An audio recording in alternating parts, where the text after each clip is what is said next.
Grey's Anatomy is a bit of a miracle show in this day and age. Most series make it 5 seasons. If they make it for one, hit the syndication 100-episode checkpoint, and find themselves consigned to history.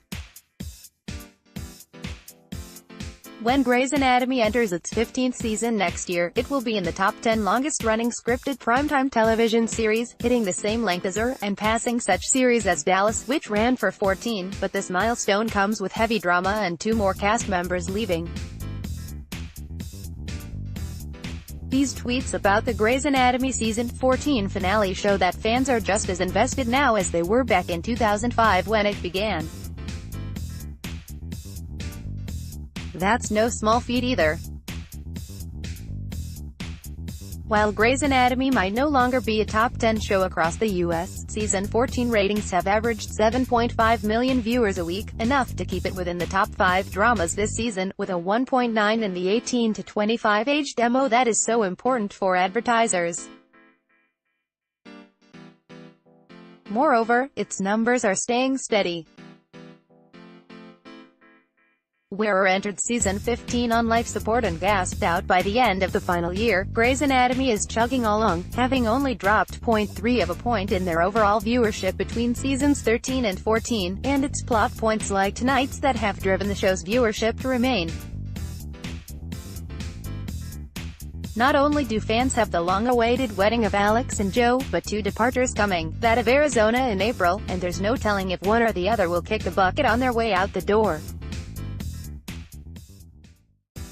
The episode started with Meredith doing Zola's hair while the two discussed the nature of love. Somehow it's the child who's the smart one. Jo may have jinxed everything by seeing Alex before the wedding, because she got into Mass General. When everyone objects, there's a reminder that some people shouldn't be talking, ahem. And then tragedy struck. Somehow, someway, someone got a hold of the wrong address, and everyone was suddenly at the wrong wedding. No really, like the bride was someone no one knew and they were all sitting on her side. Seriously, did no one look at their programs? Awkward. And then just as they were leaving, the unknown bride's mother collapsed, meaning someone had to stay behind. At least, if someone is going to die by the end of the wedding, fans will all have had a good laugh. Meanwhile, Meredith offers Jo an attending job at Seattle Grace so she and Alex have an excuse to stay. The two are so excited they run off to a shed to have pre-wedding sex since all the guests are late anyway, in a shed with a door that doesn't like to open and close. Everyone could see where this was going. They got stuck.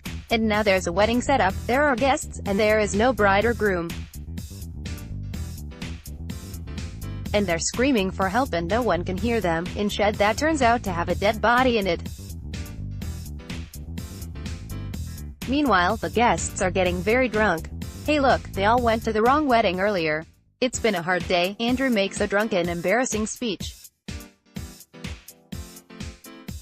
It's all kinds of hilarious and painful.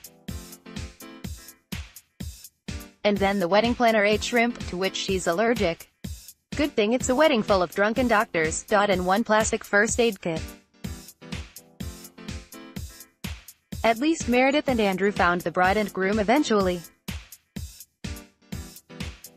But then the disasters had piled up. There's blood all over the aisle where the doctors worked on the wedding planner. The cake has been knocked over when someone stayed fainted at the sight of blood. The bride and groom are disheveled and covered with schmutz from the barn. In the end they all give up and go home, leaving April and Matthew on the island, where he proposes marriage, and everyone lived happily ever after.